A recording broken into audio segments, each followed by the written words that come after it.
साधना जी ration के सामान की लिस्ट बना रही थी। महीने के आखिरी दिनों तक आते आते राशन पूरा हो जाता था। वो घर बड़ी ही कुशलता से चलाती थी। उम्र तो 60 की ही हो गई थी, पर पूरा घर अब भी वो ही नियंत्रित करती थी। घर में जितने सदस्य, उसके हिसाब से ही सामान भी आता था। आखिर वो खुद पति पत्नी, 2 बेटे, 2 बहुएं और उनके 2 बच्चे थे। 10 लोगों का परिवार चलाना आसान नहीं था। वो सामान की लिस्ट बना ही रही थी कि बड़ी बहू मीनाक्षी आकर कहती है, मम्मी जी, इसमें एक bleach cream, Vaseline body lotion, water colour और 4 ब्लू पेन भी लिख दीजिए, और यही ब्रांड मंगवाना, दूसरा नहीं। और वो नाम लिखकर दे देती है। मीनाक्षी ने दोनों चीजें बड़ी ही महंगी लिख दी थी, और स्टेशनरी का सामान भी। उन्होंने कहा, मीनाक्षी, ये चीजें तुम बाजार जाओ तो खुद ही ले आना, अपना दुकानदार ये सब नहीं रखता है। मम्मी जी, वो ये सब भी रखता है, मैंने फोन करके पूछा था, आप नाम लिखकर भेज दीजिए, वो मंगवा देगा। और मीनाक्षी अंदर चली गई। इसके बाद साधना जी कुछ नहीं बोली। मीनाक्षी तो जैसे सुधरने का नाम ही नहीं लेती थी। हर बार जब भी राशन के सामान की लिस्ट बनती थी, वो आकर अपने 2-4 सामान जरूर लिखवा देती थी। साधना जी के बड़े बेटे हिमांशु की पत्नी मीनाक्षी थोड़े कंजूस स्वभाव की थी। वो घर खर्च में बराबर पैसा देती थी, पर उसमें से भी अपना सामान मंगवाकर पैसा बचा लेती थी। साधना जी हर महीने दोनों बेटों से बराबर घर का खर्च लेती थी। उसमें राशन का सामान, कपड़े धोने और नहाने का साबुन और शैम्पू आते थे, पर इसके अलावा भी कुछ मंगवाना हो तो वो अपने खुद के पैसों से ले सकते थे। उन्होंने घर के कुछ नियम बना रखे थे, जिसे तोड़ने में मीनाक्षी माहिर थी। घर में क्लेश ना हो, इस वजह से साधना जी भी चुप ही रहती थी। साधना जी और अमरनाथ जी के 2 बेटे और 1 बेटी थी। तीनों बच्चों को बड़े ही लाड प्यार से पाला था।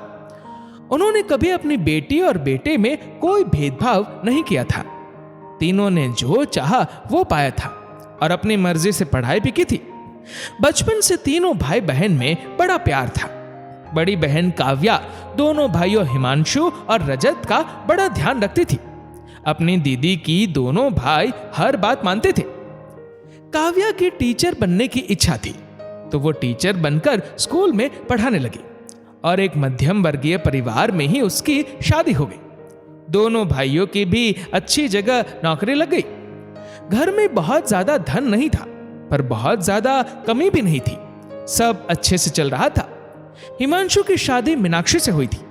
मीनाक्षी जब से शादी होकर आई थी, वो अपने पति की कमाई पर सिर्फ अपना ही हक समझती थी। घर अमरनाथ जी की कमाई से चल रहा था। घर भी अपना ही था, और शादी के पहले जैसा चलता था वैसे ही चल रहा था। घर में किसी को किसी से कोई शिकायत नहीं थी। मीनाक्षी 2 बच्चों की मां बन चुकी थी। अब छोटे देवर रजत के लिए लड़की देखी जा रही थी। रजत की पत्नी बनकर नीतू घर आई, जो मीनाक्षी के उलट स्वभाव की थी, और सास ससुर पर दिल खोलकर खर्च करती थी। ये बात मीनाक्षी को अखर जाती थी। नीतू के आने के कुछ महीनों बाद अमरनाथ जी अपने पद से रिटायर हो गए थे, और अब उनकी सिर्फ पेंशन आने लगी थी। अब उनकी सारी पेंशन घर खर्च में ही जाने लगी थी। किसी को कोई दिक्कत नहीं थी, पर नीतू को यह बात सही नहीं लगती थी। घर की छोटी बहू होकर भी वो काफी समझदार थी। एक शाम जब सब बैठकर चाय पी रहे थे, तब साधना जी बोली, तुम दोनों के पापा अब रिटायर हो गए हैं, और इन्होंने जीवन भर बच्चों के लिए बहुत किया है। अब हमारे अधूरे सपने पूरा करने का समय है। इस गृहस्थी का भार अब अकेले उठाया नहीं जाता है। अब घर मैं बच्चों के हवाले करना चाहती हूँ।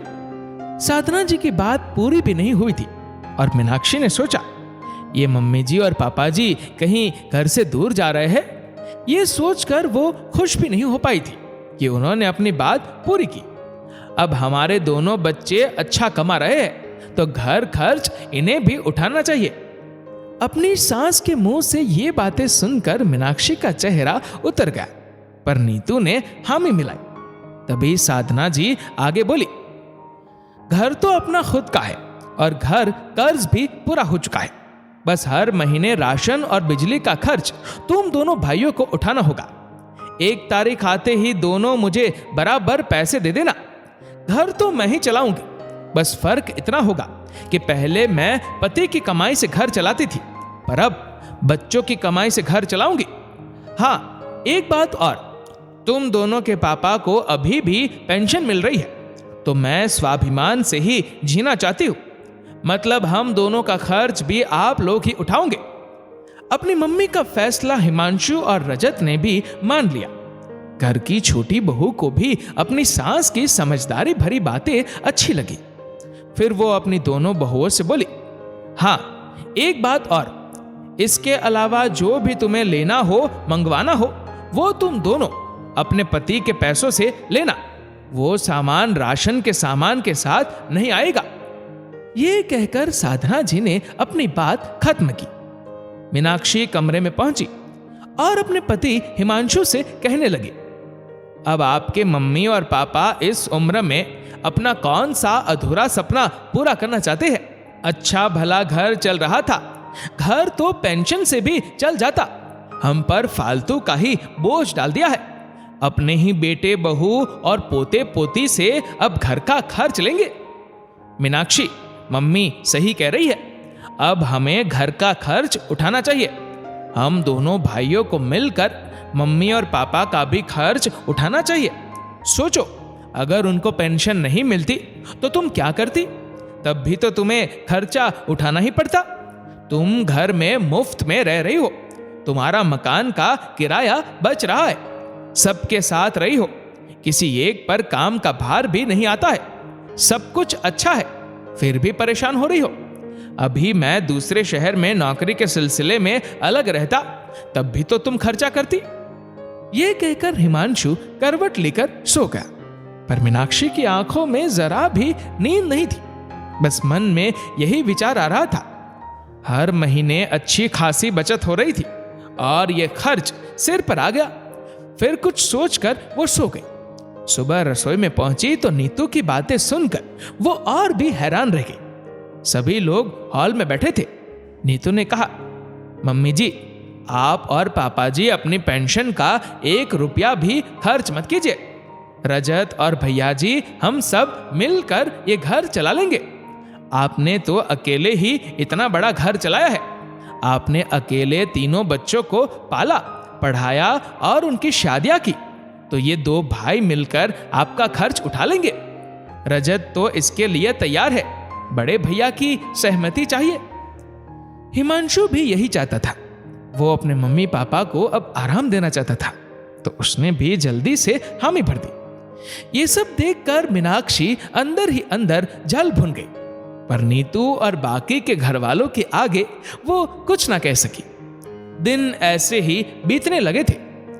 उस दिन जब राशन का सामान आया, मम्मी जी, मेरी bleach, cream, Vaseline, body lotion और बाकी का सामान आ गया क्या?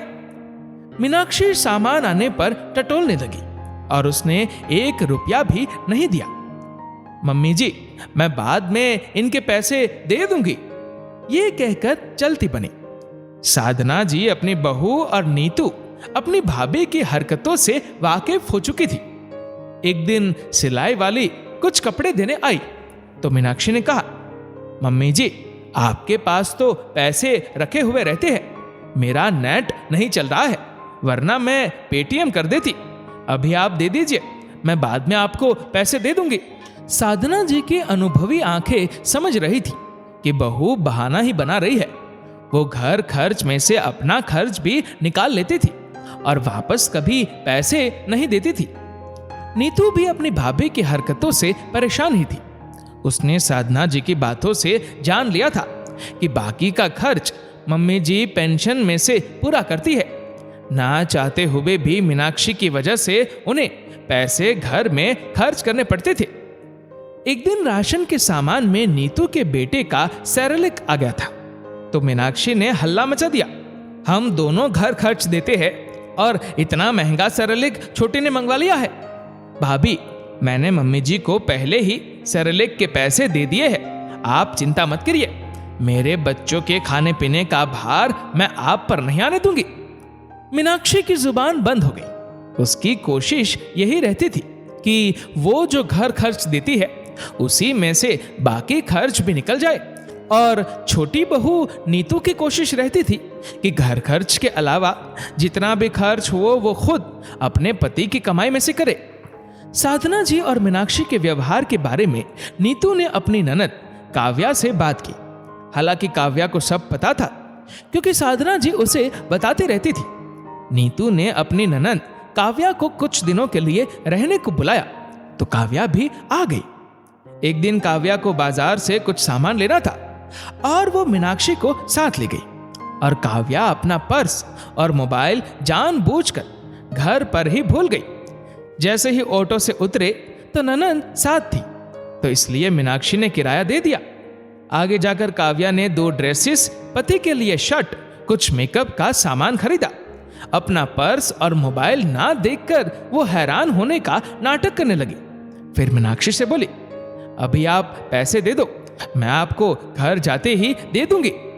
मीनाक्षी को ना चाहते हुए भी पैसे देने पड़े। बाजार में ही खा पीकर शॉपिंग करके वो दोनों वापस आ गई। आज तो मीनाक्षी को शॉपिंग करके मजा नहीं आया, क्योंकि काव्या की शॉपिंग भी उसे ही करवानी पड़ी। घर आकर उसके मन में उथल पुथल मची रही। वो बार बार ये ध्यान दिलाने की कोशिश कर रही थी कि काव्या दीदी, आपको पैसे वापस देने हैं, और आज काव्या ने 10,000 की शॉपिंग कर ली थी। मीनाक्षी की सांस अटकी हुई थी। काव्या 3-4 दिन रही और वापस ससुराल चली गई।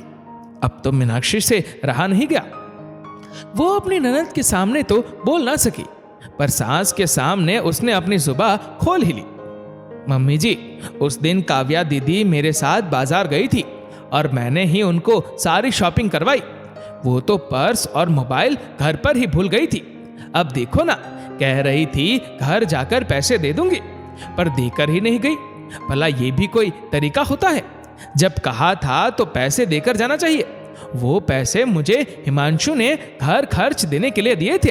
अब घर खर्च हम इस महीने नहीं देंगे, वो तो आपकी बेटी पर खर्च हो गए हैं। तभी साधना जी बोली, क्या मेरी बेटी तेरी कोई नहीं लगती है? फिर घर खर्च में से ही तो खर्च हुए हैं, क्या हो गया? अब उसने कहा कि वो रुपए देगी और देकर नहीं गई, तो तुम भी तो कई बार मुझे कहती हो, पर कभी वापस रुपए नहीं करती हो। इसमें काव्या ने क्या अनोखा कर दिया है? मीनाक्षी की जुबान अब बंद हो गई थी। वो कुछ ना कह सकी। तभी नीतू बोली, भाभी, आपको पता है घर खर्च में से जो ऊपर का सामान आता है वो मम्मी जी पेंशन में से पूरा करती है, क्योंकि आप तो कभी रुपए इन्हें वापस नहीं करती है। पता है, मम्मी जी और पापा जी इसलिए पेंशन जोड़ रहे हैं ताकि वो भी अपनी मनपसंद जगह घूमने जा सके। सारी तीर्थ यात्रा करना चाहते हैं। वो चाहते हैं कि हम बेटों पर बोझ न डालें और बेटे खुद अपना परिवार संभालना सीख जाए। पर आप है कि हर महीने उन पर बोझ डाल देती हो। जब हमारे पति इतना अच्छा कमाते हैं तो हमें क्या जरूरत है सास ससुर के पैसे खर्च करवाने की? बल्कि हमें तो खुद उन पर खर्च करना चाहिए, इनकी हर इच्छा पूरी करनी चाहिए। तभी साधना जी अलमारी से 10,000 रुपए निकाल कर देती है। ये पैसे मुझे काव्या देकर गई है कि भाभी को दे देना। बहू, मैंने अपने बच्चों को सही संस्कार दिए हैं। मेरी बेटी तुम्हारे पैसे दबा नहीं लेगी। मीनाक्षी ये सुनकर शर्म और ग्लानि से अपनी ही नजरों में गिर गई। उसे समझ नहीं आ रहा था कि वो किस तरह से माफी मांगे। मम्मी जी, आप ये पैसे अपने पास रखिए, वापस दीदी को दे दीजिएगा। मुझसे बहुत बड़ी गलती हो गई है, आप मुझे माफ कर दीजिए। मैं आगे से ऐसा नहीं करूंगी। घर खर्च के पैसों से घर का ही सामान आएगा, हमारा निजी सामान नहीं। नीतू, तूने मेरी आंखें खोल दी। तू मुझसे छोटी है, पर तू मुझसे ज्यादा समझदार है। तूने मुझे सही राह दिखाई है। तू और काव्या दीदी ये नाटक नहीं करते तो मेरी आंखों से ये पैसों के लालच की पट्टी नहीं हटती। उस दिन के बाद मीनाक्षी सुधर गई और साधना जी की गृहस्थी अच्छे से चलने लगी। कुछ महीनों बाद वो अपने पति के साथ तीर्थ यात्रा पर निकल गई। दोस्तों, पैसा बचाना अच्छी बात है, पर पैसा उचित तरीके से बचाना चाहिए। घर खर्च देकर उसी में से खुद बहू का अपनी जरूरतें पूरी करना तो ठीक नहीं है। कई बार छोटी बहू भी बड़ी बहू को सही राह दिखा देती है। दोस्तों, क्या नीतू और काव्या ने ये कदम उठाकर सही किया? आपके विचारों और सुझावों को नीचे कमेंट करके जरूर बताएगा। और अगर आपको वीडियो अच्छा लगा हो तो इस वीडियो को लाइक करेगा, शेयर करेगा ज्यादा से ज्यादा लोगों तक, और ऐसे ही और भी इंस्पिरेशनल वीडियोस के लिए सब्सक्राइब करें हमारे यूट्यूब चैनल को और फेसबुक पर फॉलो करें हमारे पेज को। धन्यवाद।